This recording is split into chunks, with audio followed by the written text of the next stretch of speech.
예, 안녕하세요. 총광호입니다. 오늘 이 영상에서는 성면 폐증에 대해서 제가 좀 말씀을 드리려고 합니다.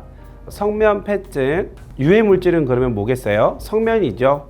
성면이 비산됐을 때 호흡을 통해서 우리 이제 폐 내지는 뭐 폐 실질 여기에 이제 흡착이 돼서 붓고, 그래서 그 부위가 섬유화 현상이 일어난다. 이거를 우리가 성면 폐증이라 그러는데, 섬유화라는 부분은 진폐증과 상당히 비슷해요. 그래서 이제 나중에 말씀드리겠지만 장애 등급을 규정한다거나 요양을 함에 있어서 인정 기준이 흡사합니다. 그렇게 이해하시면 돼요. 자, 성면, 지금은 우리 성면 안 쓰죠. 제 기억이 맞다면 2009년 이후에 아마 전면적으로 성면이 금지됐겠고요. 근데 지금도 성면 폐증 환자가 있을 수 있다. 그 말은 잠복기라는 게 있잖아요. 그래서 이제 성면 폐증이 나올 수 있겠구나 라고 이해를 하시면 돼요.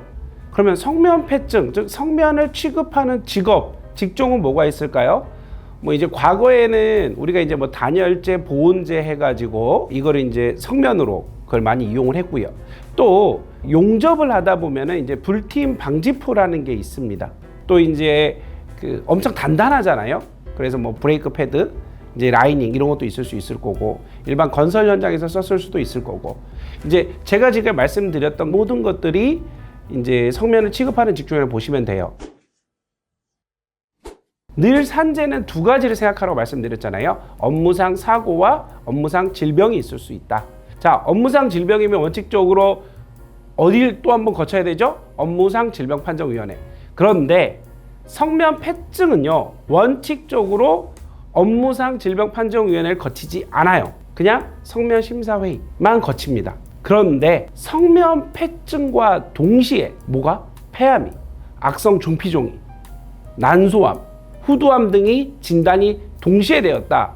이 경우에는 업무상 질병판정위원회를 거칩니다. 절차적으로 이렇게 이해하시면 되고, 자, 그러면은 어떤 보상을 받나요? 제가 아까 보상에 있어서 약간 비슷하다고 말씀드렸죠. 이게 진폐와 비슷해요. 뭐냐면은 성면 폐증 병형이 1형 이상이 되어야 됩니다. 그래서 잠깐 비교를 해볼 거예요. 진폐의 경우에는 뭐죠? 13급, 11급, 그리고 9급, 7급, 5급, 3급, 1급이 있잖아요. 근데 성면 폐증에는 뭐가 없냐면 5급이 없어요. 5급이 없습니다. 이해되셨죠? 그래서 급수는 이렇게 나눠진다. 그리고 숨쉬는 기능이 많이 떨어질 거잖아요. 그래서 고도장애 F3 이상이면은 어떻게 된다? 요양으로 가버려요. 성면 폐증은 그러면은 장애 등급을 받거나 아니면은 요양을 받거나, 근데 진폐 같은 경우는 뭐죠? 고도장애 F3가 있거나 혹은 9가지 합병증이 있을 때는 요양 대상자로 되잖아요. 성면 폐증은 어떤 합병증의 개념이 아니고 일단은 고도장애라면은 F3, 고도장애면 요양을 시킨다. 이렇게 이해하시면 될 것 같습니다. 다음으로는 성면 폐증을 유발하는 유해 물질이 뭐예요? 성면이잖아요. 성면. 성면 폐증 말고 표적장기를 난소, 표적장기를 후두로 하는 발암 물질이 성면은 맞습니다. 근데 이것만 있는 게 아니고 폐암도 있을 수 있고요. 악성 중피종이 있을 수 있습니다. 이제 그래서 사실상 성면 폐증을 진단받으신 분이라면은 성면 폐증과 유사한 진폐증이라든가 만성 폐성 폐질환 이런 것들과 비교를 좀 해보셔야 돼요.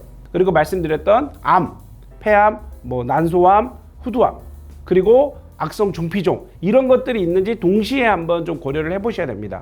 그리고 이제 드리고 싶은 말씀은 이런 경우가 있었어요. 지금 이거는 저희가 지금 심사 청구를 하고 있는데 이분이 하셨던 일은 이제 비계공입니다. 비계공인데 문제는 일부분에 대한 보수를 위한 비계 설치를 한 비계공이 아니고 광대한 플랜트 산업에 있어서 셧다운 있을 때 주로 이거를 비계공을 하시는 분들은 당연히 성면에 노출될 가능성이 더 크겠죠. 이거를 철거도 해체한단 말이에요. 그러면 똑같은 비계공이지만 당연히 고농도의 분질에 노출될 가능성이 높을 겁니다. 아마 분명 그런 경우는. 그래서 그런 부분들을 꼭 살펴보셔야 돼요. 이해되셨죠? 그래서 오늘 드리고 싶은 말씀은 뭐냐면 제가 사건을 해보니까 성면 폐증이 있으신 분들은 성면 폐증만 있는 게 아니고 그로 인한 여러 가지 질환이 동시에 오더라고요. 그래서 그 부분을 좀 더 주의 깊게 보시라고 오늘 이 영상을 준비했고요. 그렇기 때문에 현행 근로복지공단에서도 성면폐증만 있는 경우에는 업무상 질병 판정을 거치지 아니하지만 성면폐증 외에 다른 질환이 동시에 발병됐다라면은 업무상 질병 판정을 거치게 한 거예요.